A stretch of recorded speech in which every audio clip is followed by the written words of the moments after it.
छोटी राजकुमारी का विवाह एक ऐसे लड़के से हुआ था जिसे दुनिया मूर्ख कहती थी, पर किस्मत उसे एक ऐसे राज तक ले जाने वाली थी जिसके बारे में कोई सोच भी नहीं सकता था। दोनों चलते चलते एक शापित झील के किनारे पहुंचे। झील शांत थी, लेकिन उसकी खामोशी ऐसी थी जैसे वह सदियों से कोई भयानक सच छिपाए बैठी हो। अचानक लड़के ने झील की सतह पर लाल लाल चमकते हीरे तैरते हुए देखे। उसकी आंखें लोभ से चमक उठीं। राजकुमारी ने घबराकर उसे रोकते हुए कहा, इसे मत छुओ, यह झील अशुभ है। लेकिन लालच के आगे उसकी कोई बात नहीं चली।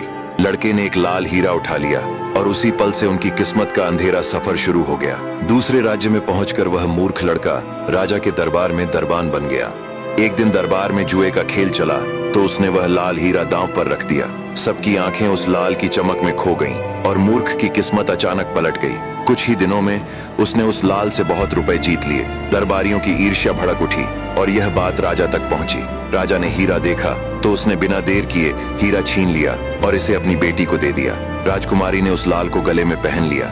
उसने एक तोता और मैना पाल रखा था। उसकी पालतू मैना बोली, राजकुमारी, यह लाल तो बेहद सुंदर है। किंतु तोता बोला, तुम क्या जानो, लाल का जोड़ा होता तो और सुंदर लगता। ये सुनकर राजकुमारी के दिल में दूसरा लाल पाने की आग जल उठी। वह सो गई और सुबह तक न खाई न पिया, बस एक जिद करती रही, एक और लाल चाहिए, नहीं तो मैं मर जाऊंगी। राजा डर गया क्योंकि एक ही बेटी थी और उसने मूर्ख दरबान को आदेश दिया कि एक और लाल ला कर दो, नहीं तो पूरे परिवार को गड्ढे में जिंदा दफना दिया जाएगा। वह घर आया और राजकुमारी को सारी बात बताई। राजकुमारी बोली, मैंने उसी दिन आपको कहा था कि लालच न करें, नहीं तो खतरा होगा, पर अब हो भी क्या सकता था। मूर्ख युवक लाल की खोज में निकल पड़ा। चलते चलते वह उसी नदी किनारे पहुंच गया। उसने सोचा, क्यों ना इस बात का पता लगाया जाए कि ये हीरे कहां से बहते हुए आ रहे हैं। यही सोचकर वह नदी के किनारे किनारे चल दिया। एक जगह उसने देखा कि किसी लड़की का सिर कटा है और उसका खून नदी में टप टप गिर रहा है। खून लाल बन रहा है और वही लाल नदी की धारा में बह रहा है। वह चुपचाप एक पेड़ पर चढ़कर छुप गया और छुप छुप कर देखने लगा कि आखिर बात क्या है। जब शाम होते ही वही राक्षस उस लड़की को एक जादुई फूल सुंघा देता, जिससे वह फिर जीवित हो उठती। मूर्ख युवक ये सब देखकर हैरान रह गया। उसने भी वही जादुई फूल तोड़कर लड़की को सुंघाया। लड़की जीवित हो उठी और एक जवान युवक को देखकर बहुत खुश हुई। फिर दोनों मौज मस्ती करने लगे। ये क्रम कई दिनों तक चलता रहा। एक दिन युवक ने उस स्त्री से कहा, तुम राक्षस से पूछो कि उसके प्राण कहाँ हैं। मैं उसे मारकर तुम्हें आजाद करना चाहता हूँ। अगले दिन स्त्री ने राक्षस से यह राज पूछा। राक्षस पहले टाल मटोल करता रहा, झूठ मूठ कुछ भी बता देता, लेकिन एक दिन उसने सही सही बता दिया। राक्षस ने कहा, मेरे प्राण 7 समुंदर पार एक ताड़ के पेड़ पर हैं। उस पर एक पिंजरा है और उस पिंजरे में एक तोता है। उसी तोते में मेरे प्राण बसते हैं। युवक ने यह राज जान लिया और राक्षस के प्राण को समाप्त करने निकल पड़ा। जाते जाते वह एक पेड़ के नीचे विश्राम करने लगा। थका होने के कारण उसे नींद आ गई। उसके सोते ही एक जहरीला सांप निकला और उसे काट लिया। दर्द से उसकी नींद खुल गई और वह तड़पने लगा। वहीं पास की एक गुफा में एक भेड़िया अपनी पत्नी और बच्चों के साथ रहता था। उसने युवक की दर्द भरी पुकार सुनी और उसके पास पहुंच गया।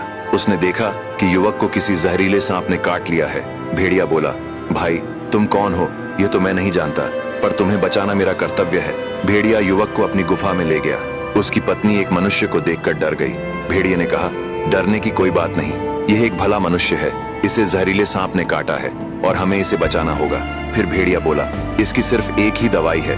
पहाड़ी के उस पार विषारिणी नाम के जीव रहते हैं, जिनका आधा शरीर मोर का और आधा इंसान का होता है। उनके सिर का गूदा यदि इसके घाव पर लगाया जाए तो वह उसके शरीर से सारा विष खींच लेगा।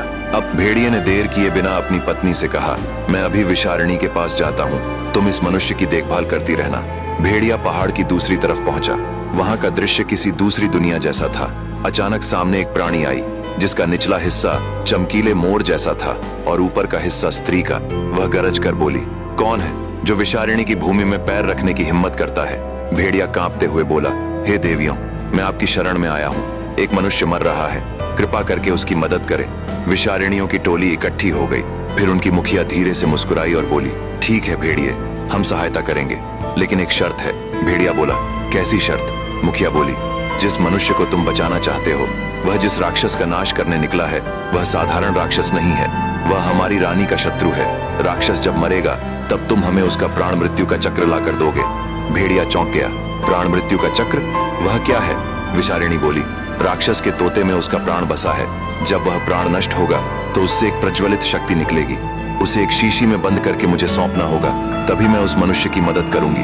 भेड़िया समझ गया कि सौदा कठिन है, लेकिन युवक को बचाने के लिए वह तैयार था। उसने सिर झुकाकर कहा, मैं यह सौदा स्वीकार करता हूँ। विशारिणी मुस्कुराई, ठीक है, चलो तुम्हारे मित्र को बचा देते हैं। विशारिणी हवा में उड़ी, उनके चमकदार पंखों से रोशनी बरस रही थी। भेड़िया उन्हें अपनी गुफा की ओर ले आया। गुफा में सांसें टूटती हुई युवक पड़ा था। विशारिणी ने अपनी उंगली के नाखून से अपने सिर से थोड़ा सा नीला गूदा निकाला और युवक के घाव पर लगाया।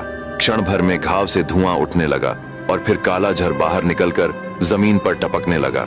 अब आगे युवक ने पहली बार आंखें खोली। वह खोई हुई आवाज में बोला, मैं बच गया। विशारिणी बोली, हाँ, लेकिन अब तुम्हारी असली परीक्षा शुरू होती है। राक्षस के तोते में बसे हुए प्राण को अगर तुम मारने में कामयाब होते हो तो उससे निकलने वाली जीवन मृत्यु चक्र ऊर्जा मुझे देनी होगी। युवक बोला, आपकी कृपा से मेरी जान बची है, मैं इस उपकार का बदला जरूर चुकाऊंगा। उस राक्षस ने लड़की को वर्षों से कैद कर रखा है, मैं उसे भी आजाद कराऊंगा। तभी विशारिणी ने एक और भयानक बात कही। उसने कहा, जिस लड़की को तुम बचाने चले हो वह जन्म से मनुष्य नहीं है, वह राक्षस वरुणाग की बनाई हुई माया नारी है, एक जादुई स्त्री जिसका अस्तित्व उसी के जादू से बंधा है। अब ध्यान से सुनो, यहाँ से 2.5 दिन की दूरी पर विषधारों का देश समंदाल है। वहां की राजकुमारी विषकन्या बहुत ही सुंदर थी। उसके बोलने पर ऐसा लगता था जैसे बसंत आ गया हो। उसकी सुंदरता के चर्चे कई राज्यों में फैले थे। लेकिन एक दिन राक्षस वरुणाग ने बाग में विचरण करती हुई राजकुमारी विषकन्या को देखा। उसकी मोह में राक्षस बंध गया। वह छुप छुप कर नजर रखने लगा कि राजकुमारी को कैसे अपना बनाए, और एक रात वही हुआ। वह सोती हुई राजकुमारी को उठा लाया और उससे प्रेम संबंध बनाने को कहा। राजकुमारी ने जब मना किया तो उसने उसे मारकर उसका सिर काट दिया और विषधारों की सरहद पर रख आया। विषधारों की कुलदेवी इससे बहुत नाराज हुई और उन्होंने उसे श्राप दिया, जैसे तुमने निर्दयी होकर राजकुमारी का सिर काटा है, वैसे ही अब तुम अपने शरीर से एक स्त्री बनाओगे और हर दिन उसका सिर अपने ही हाथों से काटकर फिर उसे जिंदा करोगे। उसके आंसू और खून से लाल हीरे बनते रहेंगे और हर एक हीरा तुम्हें एक क्षण की जिंदगी देता रहेगा।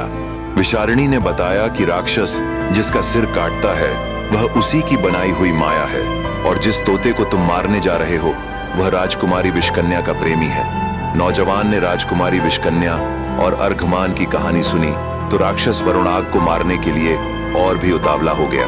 फिर भी विशारिणी ने कहा, अगर तुम उसे मारना ही चाहते हो तो यह बहुत कठिन राह है।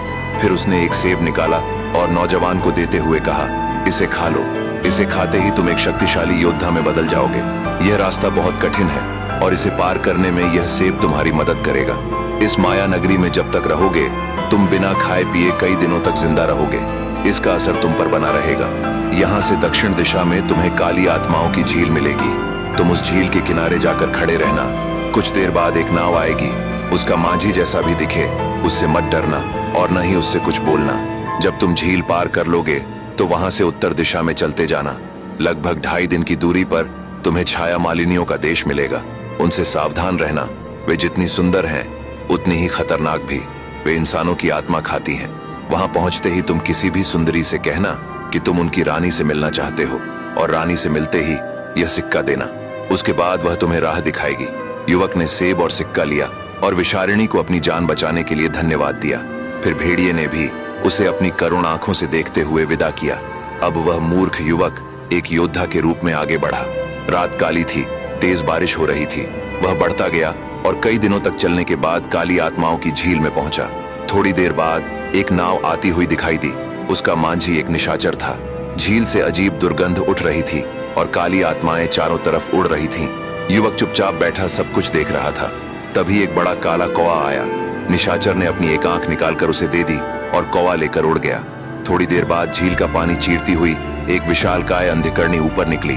उसने जोर से कहा, ठहरो, पहले मुझे खून दो, फिर आगे बढ़ो। अब आगे की कहानी जानने के लिए देखिए अगला भाग।